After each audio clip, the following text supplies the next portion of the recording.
بناء على اللاعبين. وادي امامنا استلام محمد ابو تريكه امير القلوب. وادي امامنا هنا وليد سليمان يلعبها حلوه. اول متعب، هل يكون اول هدف في اللقاء؟ سلام يا متعب، يا سلام يا متعب، اول هدف في اللقاء عن طريق امامنا قناص الكرات اللي امامنا هنا. التوقع والتمركز والاحساس العالي. عماد متعب لا يخطئ ابدا في مثل هذه الكرات، يحتاج لاستعاده قدراته. اليوم حسام البدري يضع في التشكيله الاساسيه لقناعته بامكانيات وقدرات هذا النجم الكبير عماد متعب الذي صعد في عام 2004 في لقاء اسمنت السويس لنجوميه وشهره وهداف النادي الاهلي. عماد متعب امامنا هنا يضعها حلوه حلوه حلوه. وادي امامنا التغطيه من كيماواكي، لكن شوف ابو تريكه البينيات اللي في العمق. وليد سليمان يعملها حلوه قوي الى اللاعب المنطلق. عماد متعب كان مؤخر نفسه ويعني مفضي نفسه حلوه قوي عشان يتقدم الاهلي بعد مرور 11 دقيقه عن طريق المتعب. عماد متعب في هدف اول من خلال هداف ونجم كبير امامنا.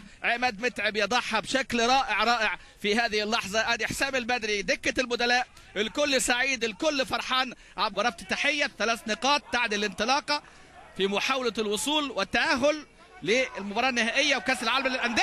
ومش معقول بقى، مش معقول. ادي امامنا هنا بقى كره عرضيه. وادي امامنا اللاعب علي سماته في هذه اللقطه يرتقي اعلى من الجميع من كره عرضيه ومن هفوه دفاعيه وايضا من عدم تقدير من شريف اكرامي في اللقطه الماضيه. يرتقي سماته عشان ياتي بالتعادل في الدقيقه 85 في ظل يعني اداء من جانب هذا الفريق. شوف امامنا هنا الكوره كساسولا كسلوا شويه هنا في الضغط امامنا محمد ناجي جدو. وادي الكره العرضيه وفيها دفعه فيها سنده كده في ظهر محمد نجيب، لكن حكم اللقاء ديزيري في اللقطه الماضيه لم يرى الدفعه بعد ما طرد كيماواكي. ادي امامنا شوف الدفعه دي شوف حضر لنفسه ازاي وطلع فوق. وادي امامنا شريف اكرامي بقى هنا يعني برضه نلومه في هذه اللقطه في هذه الكره رغم ان هو احد الحراس اللي بيجيدوا في مثل هذه الكرات بقى يجد. ادي امامنا هنا الاستلام، لمسه حلوه سيد معوض. هل ياتي الهدف؟ وادي استلام وجده جول،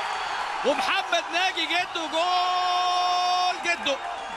جده امامنا في هذه اللقطه في هجمه حلوه. كره اتعملت جميله، كره اتعملت حلوه امامنا. عبد الله السعيد يا سلام على الكوره وعلى الهدف. وادي امامنا السعاده والفرحه بهذا الهدف امامنا اللي بياتي في وقت وقت غالي جدا. ادي امامنا هنا اتعملت حلوه جدا من سيد معوض وكان موجود جده وكان موجود عبد الله السعيد.